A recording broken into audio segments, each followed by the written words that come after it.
Conservative watchdog group Judicial Watch sued the Justice Department for records on former DOJ official Bruce Ohr over his alleged involvement with the anti-Trump dossier.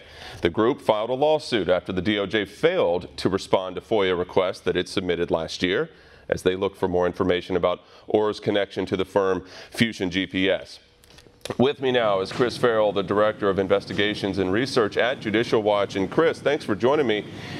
Your request for documents took place back in early to mid-December of last year. Tell us, what exactly are you expecting to see in these reports? And just as important as that, why is it so difficult to obtain these files from the DOJ? Well, the difficulty is because clearly the Department of Justice is stonewalling. They're not really interested in disclosing the internal activities of senior department officials, particularly when it comes to their really conspiring with Hussion GPS, Christopher Steele, the monies paid from Hillary Clinton and the DNC to finance the smear job that was attempted against President Trump.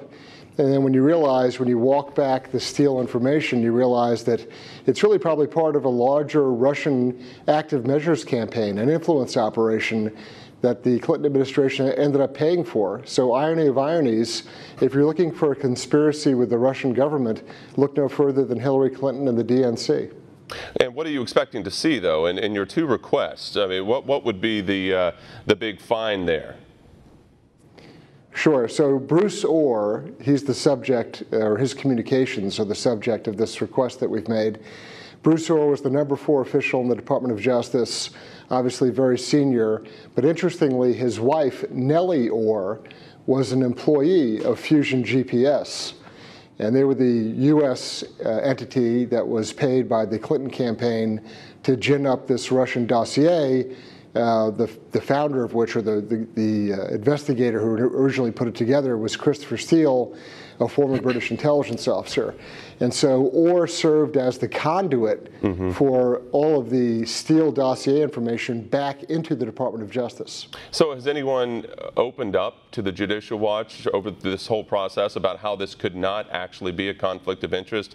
Does this not look pretty open and shut as far as a conflict of interest? Yeah, I mean, this is all terribly cozy, right? You have the wife of a DOJ senior official ginning up smear material, and then he's feeding it into the Department of Justice, and his allies are Mr. McCabe, Andy McCabe, the former deputy director of the FBI, along with Peter Strzok, the sort of renegade, self-anointed FBI agent, and his girlfriend, Miss Page. And they're all communicating via Mr. McCabe to the Obama White House, and their contact is a woman named Lisa Monaco.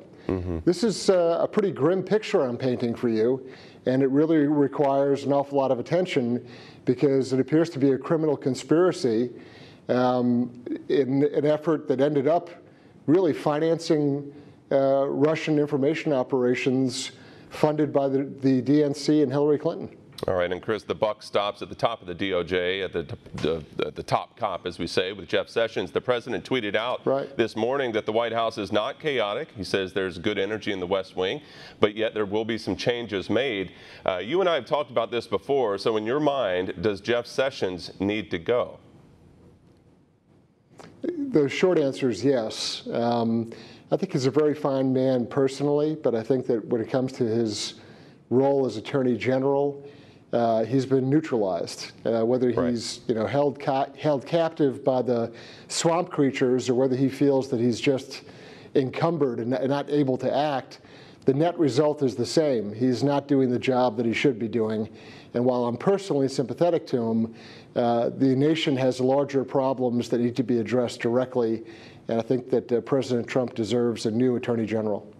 Well, a couple more quick ones, Chris. From the standpoint of Judicial Watch, what did the release of that Nunes memo accomplish? Are you satisfied?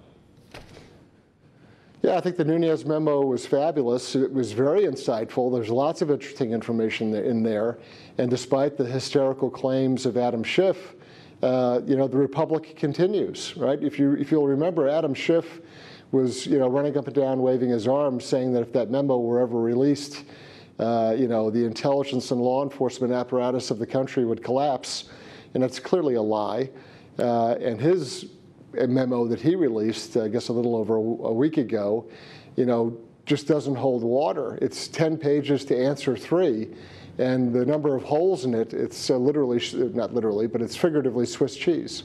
And lastly, just real quick, Chris, are you confident in this latest lawsuit? Are you confident that the public will be able to see communications between Bruce Ohr and Christopher Steele and Fusion GPS? Well, the public is certainly owed that. That's their statutory right. The public's trusted servants deserve to inform their employers about what they're doing or not doing. So, the preponderance, the weight of all these Freedom of Information Act lawsuits that we bring is that the public is owed answers and accountability, and the courts are there to make sure that these bureaucrats and these swamp creatures actually turn over the records and documents of the activities that they've been involved in. All right, Chris Farrell, Director of Investigations and Research at Judicial Watch. As always, thank you so much for your time, sir. Thank you, appreciate it. We can use your help. Call your cable provider and kindly demand that One America News is added to your lineup. Call today.